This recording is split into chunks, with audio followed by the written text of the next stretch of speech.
Yo, I'm Gunnar Olson here with your favorite single-kidneyed punk bassist. It's Kyle Potter.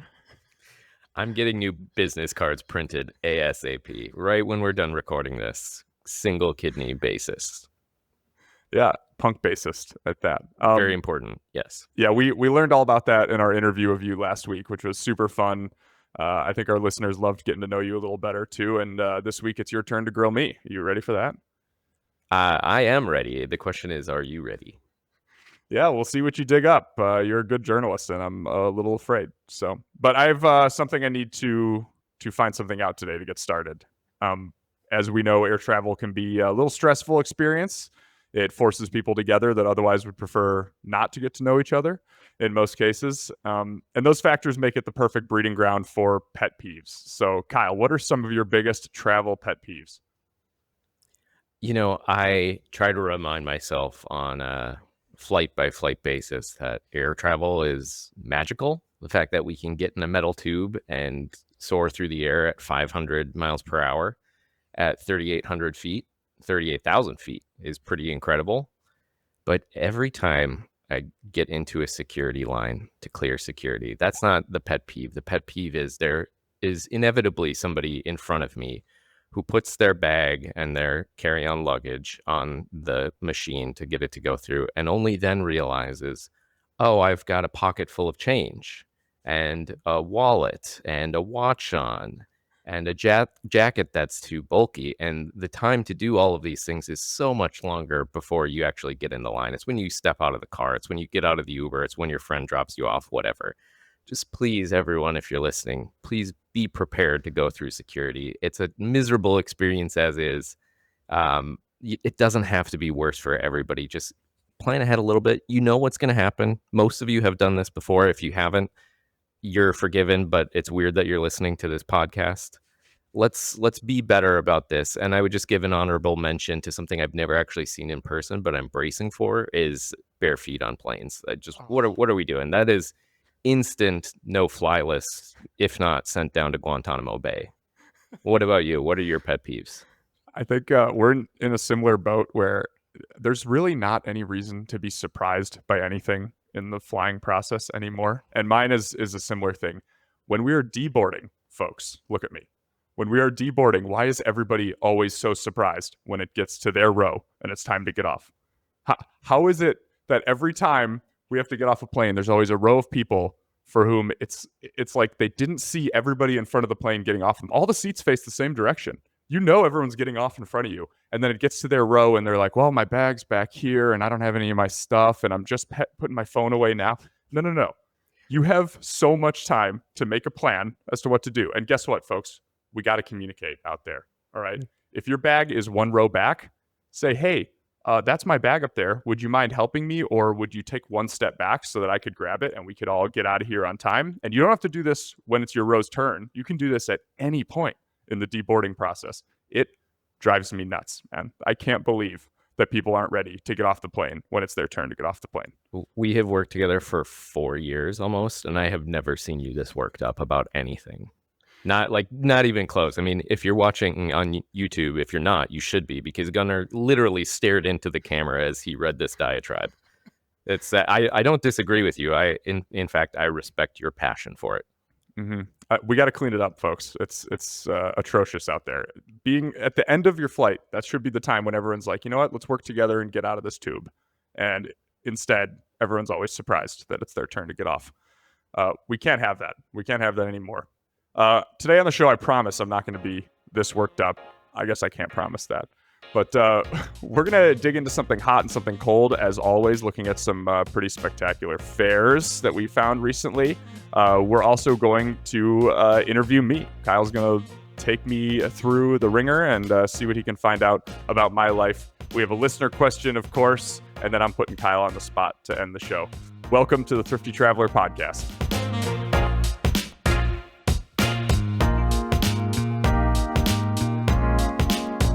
All right, let's jump into something hot and something cold, where we look at the good and the bad news out there for travelers from the last week. And we're going to start, as always, with something hot. So, Kyle, where were you when you got the Thrifty Traveler Premium flight deal alert for fares to Europe in the 300s round trip on Thursday night? I was sitting at home. It was probably 6 p.m. or so. So we had finished work for the day, and I got a message from John, who runs our premium service. You around? I've got a Sizzler coming, and Sizzler is I wouldn't say infrequent, but I would say it's a rare term that John and company use to describe some of the deals that they find. And if John or you or Peter or Katie or anyone on our team finds something after hours, Sizzler or not, it's something special. And so John didn't describe it, but he sent me a test of it to give it a quick proofread, and it's like, this is easily some of the cheapest round trip fares to Europe that we've seen in years, maybe even pre-pandemic. And I think we'll probably go down. It's early, but let's mark it. We'll probably go down as one of our top 10 deals of the year.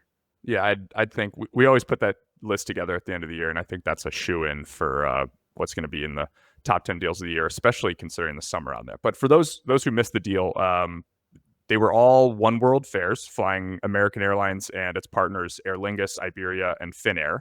And in the deal, American targeted 7 Delta hubs. So Atlanta, Boston, Detroit, Minneapolis, JFK, Salt Lake, and Seattle were the departure cities from the U.S. And the destinations were Barcelona, Dublin, Helsinki, Lisbon, Madrid, Milan, Rome, Zurich, and more. This deal was pretty widespread, and it featured from several cities peak summer availability too, which was really crazy. Fall and winter was kind of where you could find the most of the best fares, but plenty of peak summer stuff, especially to Dublin, flying Aer Lingus. This deal was just so much fun to see. When I checked my laptop late, I believe when John messaged me, he called it a heater, not a sizzler. We got to have him iron this out, whether it's a heater or a sizzler. These are important details that we need to answer on the Thrifty Traveler podcast. No, but I mean, under $390 some nationwide from all of these Delta hubs. Fares from Minneapolis, which, this is not just our hometown airport, but, a very important Delta hub. Also, a Delta hub that tends not to benefit from the best of the best flight deals. You tend to see the lowest prices, especially over to Europe, from the East Coast or bigger cities like Chicago. Seeing a round trip fare from Minneapolis to Dublin nonstop on Aer Lingus for $335 round trip is truly something special. And again, why this will easily be, one of the top 10 flight deals of the year. Yeah, I was also really happy for the folks in Salt Lake, who Salt Lake again and again gets throttled with airfare. They are stuck. They're really hub captives there, with Delta dominating so much of that airport.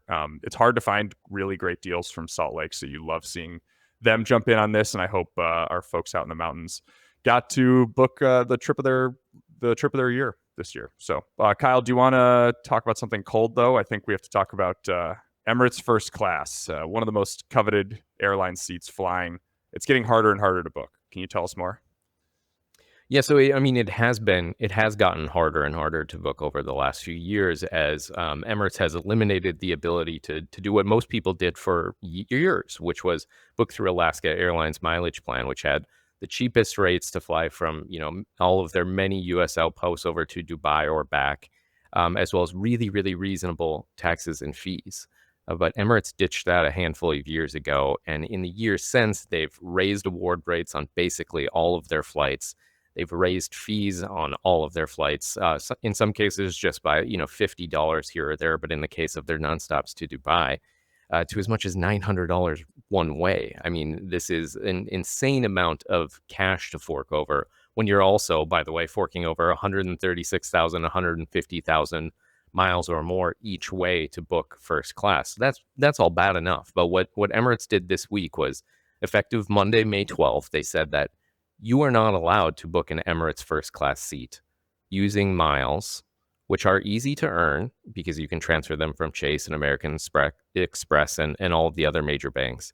But even so, you are not allowed to book Emirates first class unless if you have status with us, which is, we've seen so many airline companies again and again over the last few years raise their award rates just to make those things a little bit harder to do, a little bit more expensive for everyone. This is not a brand new tactic, but it's a relatively unusual one to see the airline say, you need to have status with us in order to do this. It's a bit of a bummer, though, as we'll get into quickly here.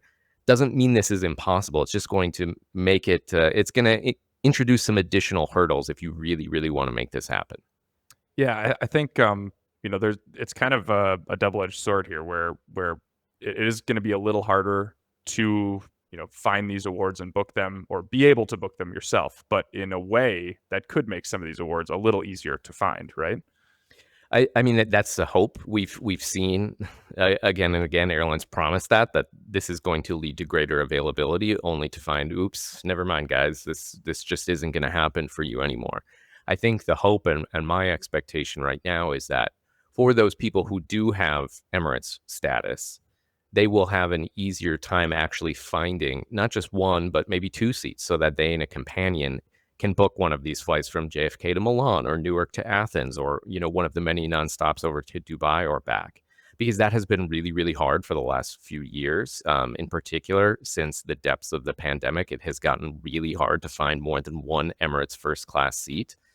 And then if that is true, then maybe it's worth taking an extra step to get Emirates status, because it doesn't require flying thousands upon thousands of miles with Emirates as it does with your major US airlines. You can get instant status with Emirates from one of their co-branded credit cards. One of them just has a $99 fee. You get Emirates low-level silver status, which is enough to qualify to book these Emirates first class awards. But maybe it's worth $99 for a year of status, and then you can book that prized Emirates first class redemption, and hopefully, knock on wood, it's easier as a result of that. The last thing to plug here is that for years we've been telling people the easiest way, especially in light of how challenging it is to find the availability to book with miles in Emirates first class. The best way is to book a business class ticket and then take advantage of Emirates' relatively unusual upgrade program, which allows you to use miles at the check-in desk on the day of your flight to bump up from business class to first class. And that, as far as we know, as we're talking right now, is still available. And it's going to cost you more miles than an Emirates first class ticket would outright, booking it from the very beginning. But hey, being able to do it for an extra, 20, 30,000 miles or more, and able to be able to actually make that happen, it's well worth it. And as long as that's sixth round, we're going to be in okay shape. But this is still definitely something cold. Yeah, definitely something cold, but I guess we'll see if availability gets a little better, and people are willing to open a card to make this work, or like you said, upgrade at the airport. Still a fantastic deal, and hopefully people who want to fly Emirates first class aren't going to be shut out just yet. Let's take a break. We talk a lot about finding flight deals for our Thrifty Traveler Premium members, but that's not all we do. For about the last year, we've also been sending hotel alerts as a new optional add-on to our premium service. So 2 or 3 times a week, our hotel alert subscribers are getting alerts to book some of our favorite top-rated hotels, resorts, all-inclusives, you name it, using their hotel points. And then within their flight deals, we also include discounted cash rates as well as some points deals. So when we send you a flight deal to Denver or Dublin, we're going to include some recommendations of some of the best hotels with discounted rates that you can book in Denver or Dublin. Our guy, Long Tran, who runs our hotel alert service, is killing it with these deals lately, and I think it just keeps getting better and better since we launched this back last summer. What hotel deals stand out to you, Gunnar? Well, the problem is they all stand out to me. It's hard to pick one, but we got a resounding response from our premium hotel alerts members. The Alila Ventana Big Sur hotel in California really struck a chord with our members. All-inclusive Hyatt property about 2.5 hours south of San Francisco. It was bookable for 45,000 World of Hyatt points each night. The best availability was in March and May of next year. To get those same rooms with cash, it was looking like $2,500 a night, which is not reasonable. But for that hotel, I mean, that is what they charge. That is exactly what you're getting. It's 5-star all the way. And with that 45,000 World of Hyatt points a night, you get a room with a private deck and room service and poolside dining, restaurant dining, all of it included. So an unbelievable deal, and one of those that I wish I had the points ready to go to book, but it sounds like a lot of our members did. They did, because this is one of, if not the hardest property in Hyatt's entire portfolio to book using Hyatt points. Typically, you go through an entire calendar and you won't find more than a random date or two. So to be able to have basically the entire months of March and May of 2026, as well as a handful of other weeks throughout early 2026, This means that we're on it. We're searching for this stuff. So if you want deals like this, you need our Premium Plus package, which bundles flight deals and hotels. Sign up today at thriftytraveler.com/premium. As a special treat, podcast listeners can use the promo code TTPod for $20 off the first year of alerts. That's thriftytraveler.com/premium. Use the promo code TTPod, 5 letters, all one word, for $20 off your first year.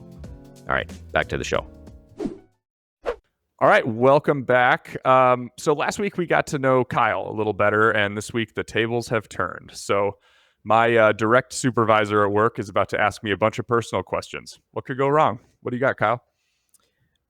How many organs are you missing, and please name them? I have all my organs. Haven't done an audit or count lately, but I think you would know. I don't think Yeah. you need an audit. I think you would Yeah. probably know. I think they're all there. I don't know if they're all working, but heart's pumping, lungs are working today. All right, that was a joke question to actually get started. So it's been almost 4 years, as we touched on before, since you joined us. So as you think back on your life and then your career before joining us, what pivotal moments brought you to a life of travel and then eventually working with us? Oh, wow.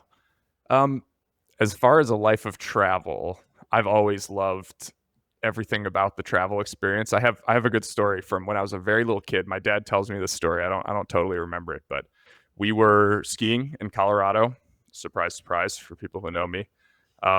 We got caught in a blizzard and our connection to Denver got canceled. And so my dad booked us an overnight van ride.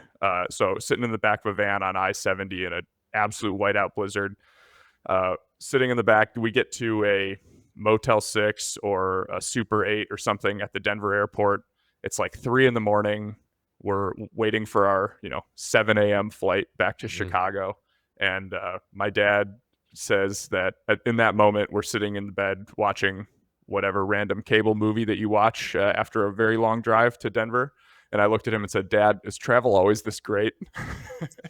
And so I think my dad traveled like crazy when I was a kid for work and for pleasure too. And he just taught me all about, where in the world you can go and where a plane can take you. And that was kind of like I've always had a bit of the travel bug. And then obviously I left the nest. And as an adult, you realize that travel's really fun, but someone's got to pay for it. Yeah. And that's kind of where my budget travel chops started coming in, because I realized that if I wanted to actually do this, I better figure out how to do it on the cheap. But that was kind of where the travel part came in. And then the writing and journalism part is obviously a whole different story.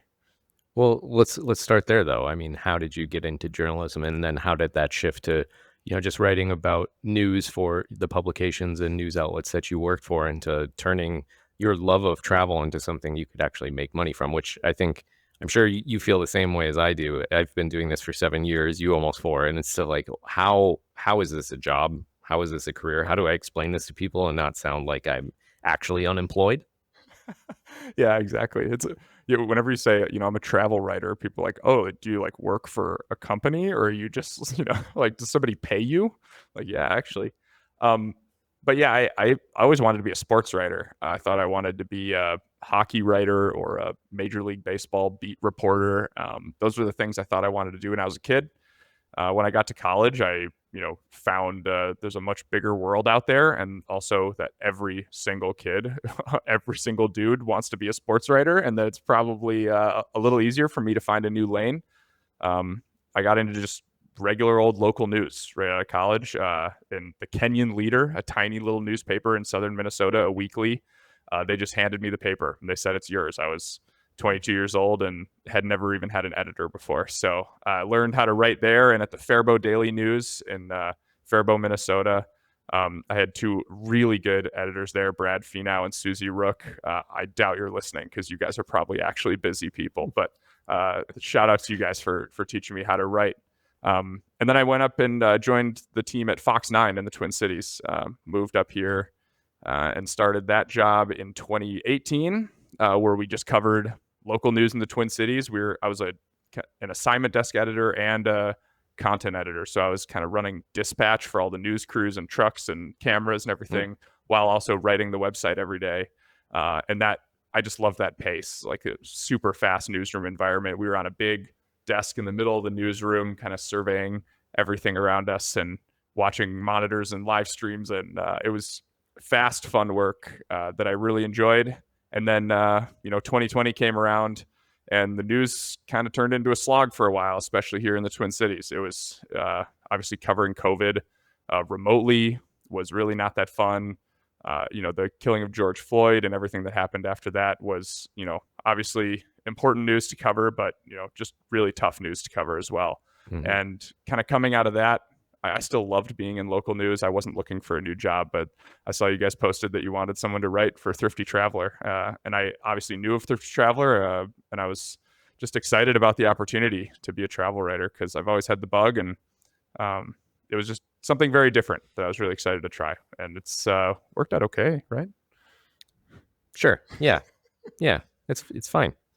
No, it has been great, and I think it's been great because I think you've been kind of uniquely positioned to help people connect the dots and kind of ratchet up their understanding of how to find cheap flights and how to really start to learn how redeeming credit card points and airline miles work. And we talk a lot on our team about having an aha moment where things start to click and you really start to understand that you can use this. You understand why it works and how to apply it to the things that you want to do in a way that just seems really out of reach to most people when they first get started. So what was your aha moment when you realized that, whether it's just kind of using Google Flights or redeeming points and miles or both, where it started to fall into place for you and you started to kind of build on that foundation? Yeah. Well, to your point before the aha moment, yeah, it was when I started on this team, you guys told me, learn slowly, because that perspective of being a newbie, I remember for a long time, in meetings, you guys would turn to me and be like, Gunnar, what do you think about this? Because I didn't totally know everything. And I kind of started from scratch in the broader world of points and miles. I was, earning and burning rapid rewards and sky miles for my entire adult life up until that point, but I learned really slowly. I'm still learning every day. This is obviously a good office to be in from a personal standpoint, but I never, I guess I'm turning into an expert on it, but I'm learning alongside everybody else, and things change so fast in this business that there's no real true experts out there, because whatever today might be gone tomorrow. But as far as an aha moment, it was picking up the Chase Sapphire Preferred card for the first time. It was like right before I started here, actually. And then all of a sudden, I have an account full of flexible points. And that was something that I never understood the value of that before. I was always stuck in Delta or Southwest, and those were my two options coming out of MSP. But then all of a sudden, I have 100,000 Chase Ultimate Rewards from signing up for that bonus 4 years ago. And I all of a sudden have, World of Hyatt points, and all of a sudden I have United points and Avianca Life miles, which Unfortunately. I wish I never learned about that. But that was kind of the aha moment for me. And then after that, starting to plan a honeymoon and realizing that I could pull it off was pretty special. So I think also booking my first business class flight, TAP Air Portugal, JFK to Lisbon, 35,000 Avianca Life miles. That was also I can't believe this is possible. I've spent 35,000 miles on way dumber trips than that one. So RIP, pour one out for that redemption. Yeah. So we talk a lot here about the nuts and bolts of booking travel and how to do it for less, how to maximize your points, how to get the most out of your miles. But ultimately, travel is really personal, and what you want out of travel is really personal, and where you want to go is personal. And I think one thing that we really pride ourselves on across our entire team, not just the people that write on the website and the two of us doing this podcast and the unfortunate people who join us as a guest now and again, everyone on our team brings a different perspective to travel. So what do you think is different about your perspective of travel and what you want out of it? Yeah, good question. I think, a lot of how, when I got started with budget travel, it was basically just to get myself skiing every year. In a lot of ways, that hasn't changed. I still use award travel and budget travel just to get myself skiing every year. That's changed a little bit now. I've my wife and I like to travel all over the world, but my favorite redemptions every year are just getting myself to Banff, or getting myself to Jackson, or going to these places where I can go ski. And obviously, it's a little different because when I got here, everyone's perspective is at Thrifty Traveler, never check a bag, right? And I Sure. came with the perspective of can't carry my skis on, so what's Have you plan B? tried? I have not tried. No, I doubt that they would let you. But that would be a funny visual at least. But I just want a photo of you standing in a security line with your skis standing straight up. apparently, there's some prototypes for some foldable skis, which I can't imagine ski very well. But That sounds like an ACL tear waiting to happen. yeah, I would. It would save you $40 each way on checked bags. But I guess maybe that's part of the unique perspective I have, is that my travels have always been, let's go get to the highest mountain I can, and I got to bring a bag with me because I've always got equipment and things like that. But other than that, I don't think there's anything unique about what I do. I'm doing the same travel that everybody else does. It's getting to weddings and taking that one or two big trips a year, and then getting myself to the mountains. Well, I do want you to give yourself some credit though, because I do think that perspective is different, at least in terms of the people who work for organizations like ours who talk about this stuff on a regular basis and who write about it, where the emphasis is on and solely on things like Emirates first class or booking Qatar Q suites or Japan Airlines business class. And don't get me wrong, I love that stuff. And I know you do too. But I mean, to kind of ground it in more everyday experiences, more attainable things that really truly matter, because the experience is special, whether or not, that cheap Southwest flight to Denver, or, that cheap flight to Calgary flying Delta that you booked using Virgin Atlantic. Is that the world's best redemption? Probably not, but who cares, because you went on an amazing trip. And I think that, to me, has always been more of the perspective that you bring to it, which I think is really, really necessary. Yeah, I think we have plans to talk about this on future shows, but I kind of loathe the idea of cents per point, and I think that kind of thinking it's helpful for people who want to kind of wrap their minds around what kind of value you can get out of here. But your points and miles, the best value is going to be for something you otherwise couldn't afford, and that's really just the basis that I use things. I've spent the same number of points on a business class flight to Europe as I have on a round trip Sky Miles booking to Banff. And to me, those things are both equally important, because in the end, I didn't have to pay cash to do either. And that's really all that matters to me. And I think, a lot of people are the same. And most people, especially young adults, are looking at their points accounts and being like, this is just going to get me to the weddings I have to go to this summer. And you don't have to save up 100, 200,000 points to fly Q suites to the Maldives. Like sometimes you just need to get to Kansas City on Friday and you need to be home Sunday night, and that's the best use of your points in a lot of cases. So I try not to be, too judgmental of the way people use their points, because I've definitely made some bookings where it's like, yeah, didn't get the greatest value compared to the cash price, but I otherwise wouldn't have been able to afford it. But you went on the trip, and that's the point. Yeah. So when you're not seeking out the highest mountain that you can to ski down, you spend a lot of time coaching high school sports. You coach a high school lacrosse team. Could you please share with us 2 or 3 of the best or worst, depending on your perspective, phrases that you've learned from your Gen Z lacrosse players? Oh man, every year at Stillwater area high school on the eastern part of Minnesota, I learn new ways to speak and new ways to talk. And sometimes I just prefer to not learn what they mean.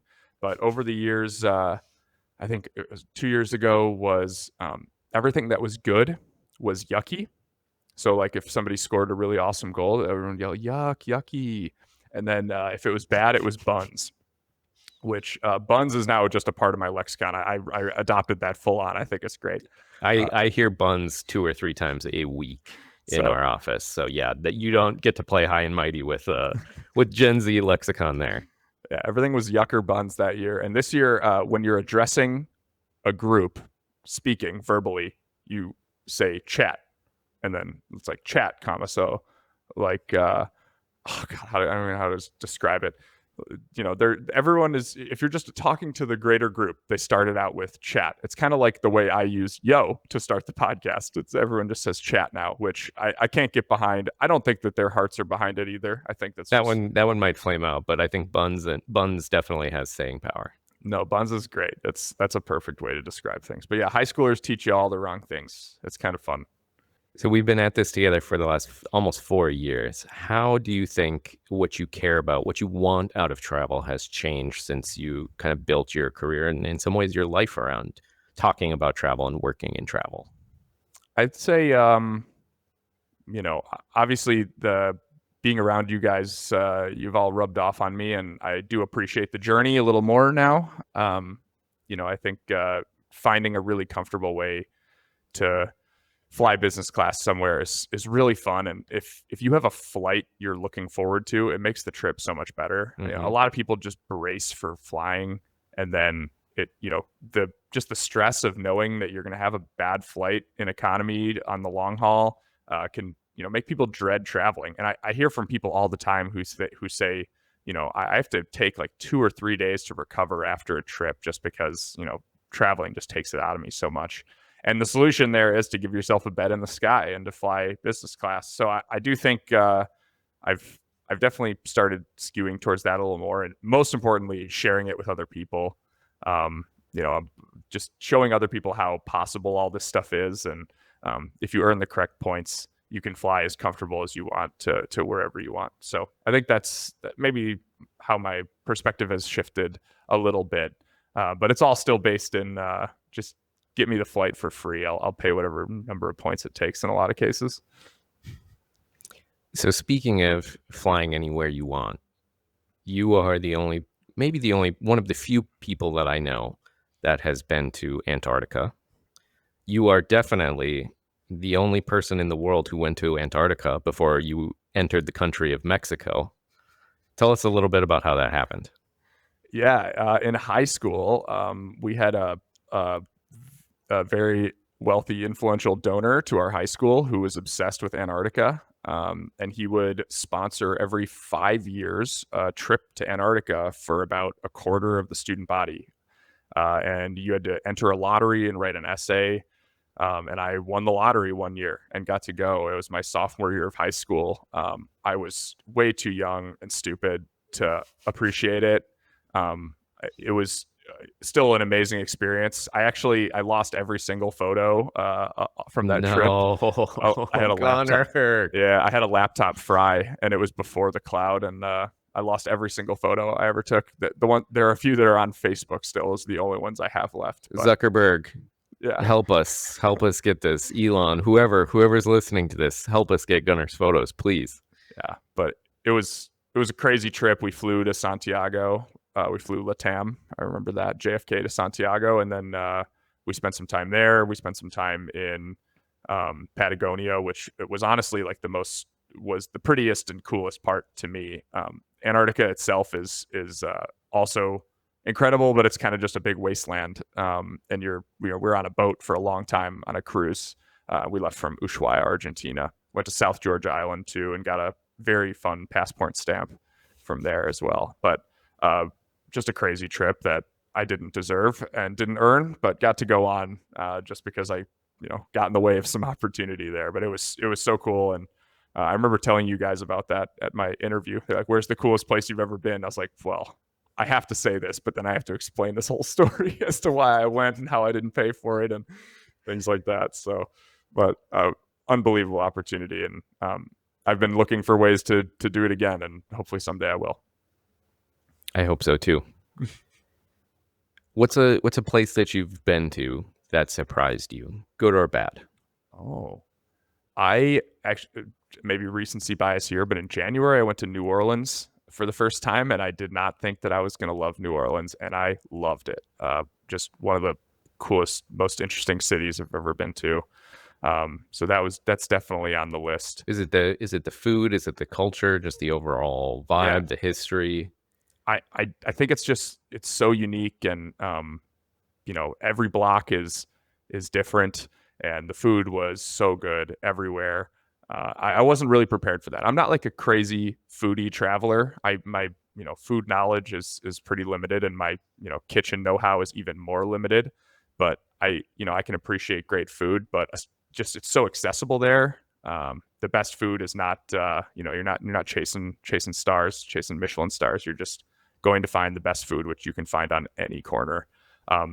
So I was actually there like 3 days after that massive blizzard that hit, and so the city was like ground to a halt too. I think our Uber from the airport into downtown was like $100, and I was like, this is a bad start. I don't know if I like it here, but every minute we spent there, I really liked. So that place really surprised me. But I think they're everywhere surprises you a little bit, because I spend a lot of time on Google Maps, but it's never exactly the same, right? No, Google Maps is not the same as actually being somewhere and talking to people and smelling the smells and seeing the things that pictures just can't quite capture, right? Are you a prepared down to the time and the minute of what you want to do in a place? Are you kind of more freewheeling or somewhere in between? And like, what advice would you give people for how they plan their travels based on what makes you happy? Yeah, I've evolved on that actually. Ask my wife how our honeymoon went. It was like the Amazing Race. I planned every second. I way over planned it, and by the end of every day, we were just exhausted. And this was the honeymoon when you went to Zanzibar and the Maasai for the safari, which we talked about in a previous episode. Yeah, it was an awesome trip. We had so much fun, but it was way too much. And since I've started kind of under planning, especially on the day that you arrive, there's no need to pack a bunch of things in, especially when you're flying long haul. But I would just say, an activity or two a day is fine. And building in a rest day, if you have the time, is also not a bad idea. Just leaving a little more opportunity for some spontaneity is always smart. But when I was younger, it would be, I'm only going for 3 days, so I'm doing 75 things. And when we do review trips here at work, those are usually like 1 or 2 day trips, so I'm used to, but usually I'm alone, so I just pack in as much as I can handle. But when I'm traveling with my wife or my family, I tend to underplan a little more, give yourself a little extra time around transit and things like that. It makes it just more enjoyable.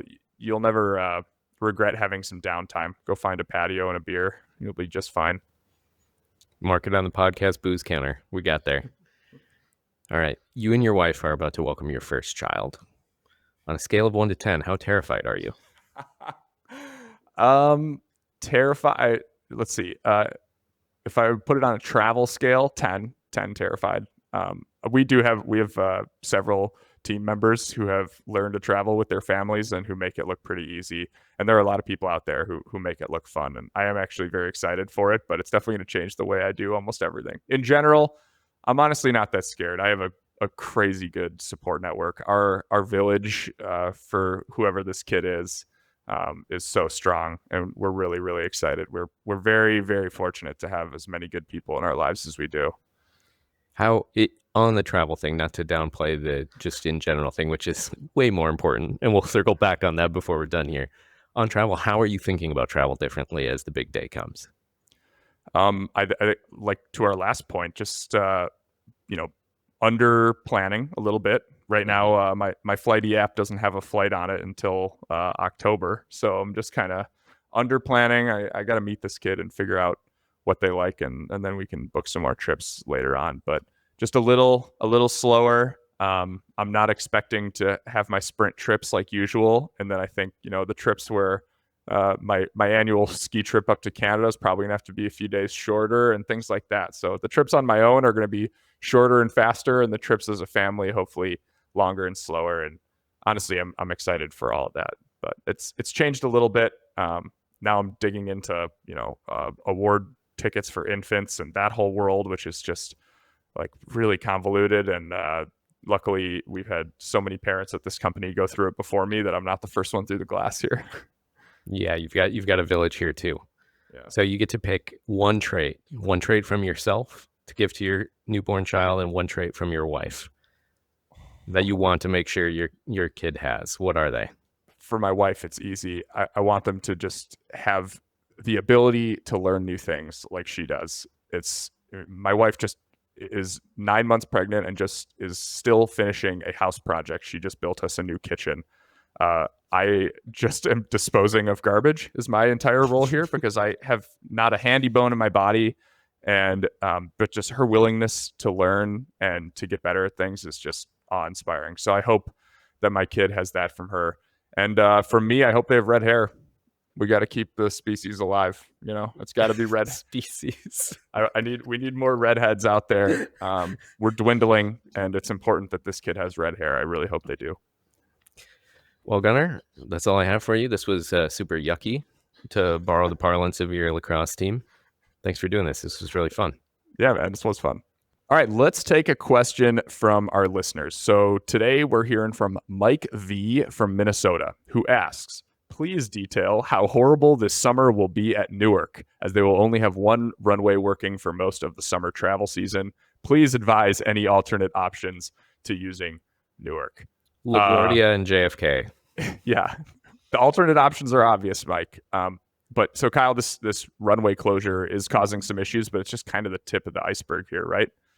Right. I mean, Newark is really in the thick of it in terms of, on the one hand, a long problematic shortage of air traffic controllers nationwide. I mean, air traffic control has been having problems across most of the country, in particular the East Coast, up in the New York City area, as well as Philadelphia, and down in the Florida area for a long time. And those problems aren't going away anytime soon. But Newark in particular is getting hammered by shortages of controllers at the office, which runs out of the Philadelphia area. And it has been drastically exacerbated by a handful of technical outages. As we're talking right now, there have been 3, if not 4 outages where controllers basically lose radar. In some cases, they've lost contact with pilots who are inbound or outbound. I mean, this is not good, and it just creates more staff shortages as people leave the control office for trauma leave.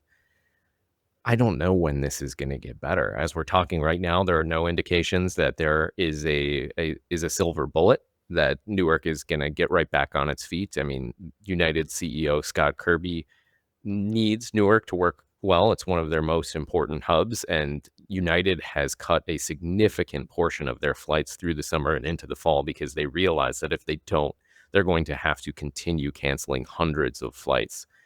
So as for what this looks like in the summer travel season, I mean, I'd put it this way.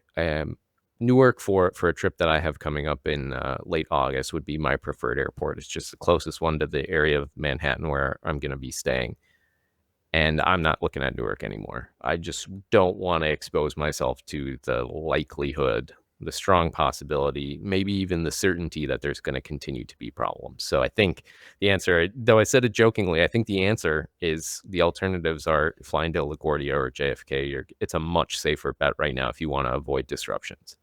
Yeah, if you're heading south into kind of the New Jersey area too, consider looking at Philly. That's not that terrible to get to New Jersey from there. Also, if you have a flight booked to Newark that is, not refundable or not changeable or anything, think about just trying to change yourself into that first flight of the day. Typically, delays and cancellations cascade over the course of a day, especially in the afternoons in the summertime. That's when you're most vulnerable to get weather. So if you can, just move that flight to the first one of the day.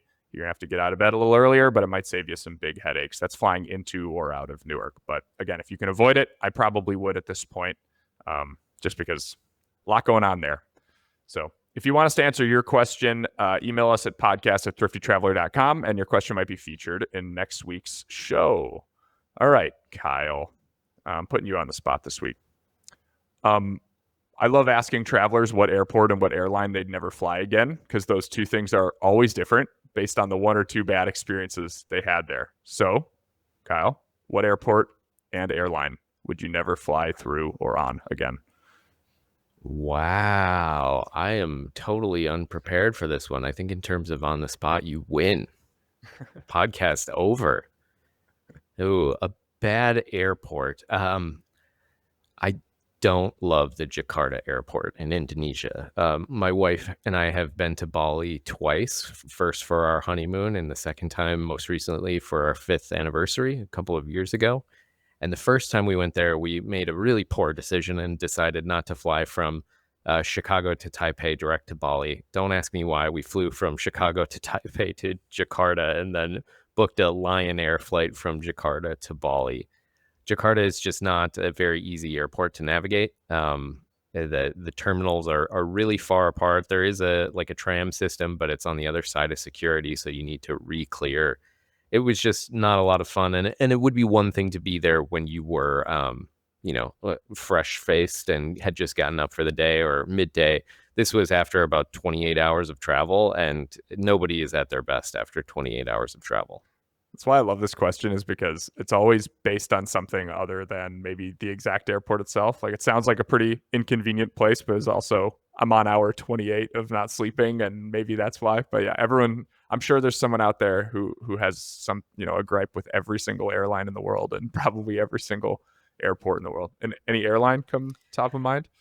I mean, the first one that comes to mind is that exact same trip, is that Lion Air flight. And what I remember most is just being so tired and needing to be in a bed, and then being delayed after this really inadvisable connection through Jakarta by another 2.5 hours.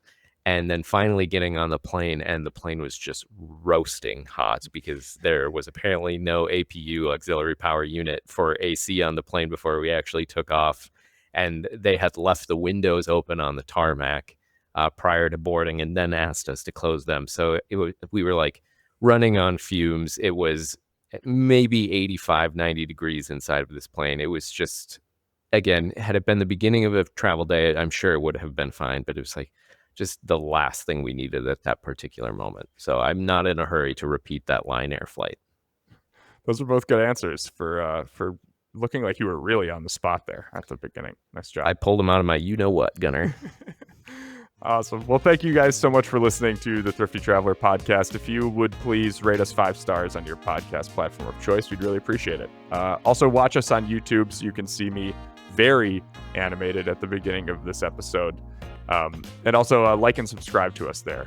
And then send this episode around. Somebody you know needs a vacation, and they should hear this show as well. If you have feedback for us, send me a note at podcast@thriftytraveler.com. I'd love to hear from you. Kyle, tell us about the TT podcast team. This episode was produced by our Hotel Alert aficionado, Long Tran, and your favorite yucky podcast host, not Buns at all, Gunnar Olsen. It was edited by David Strutt. Our theme music is by Benjamin Tissot. See you later. See ya.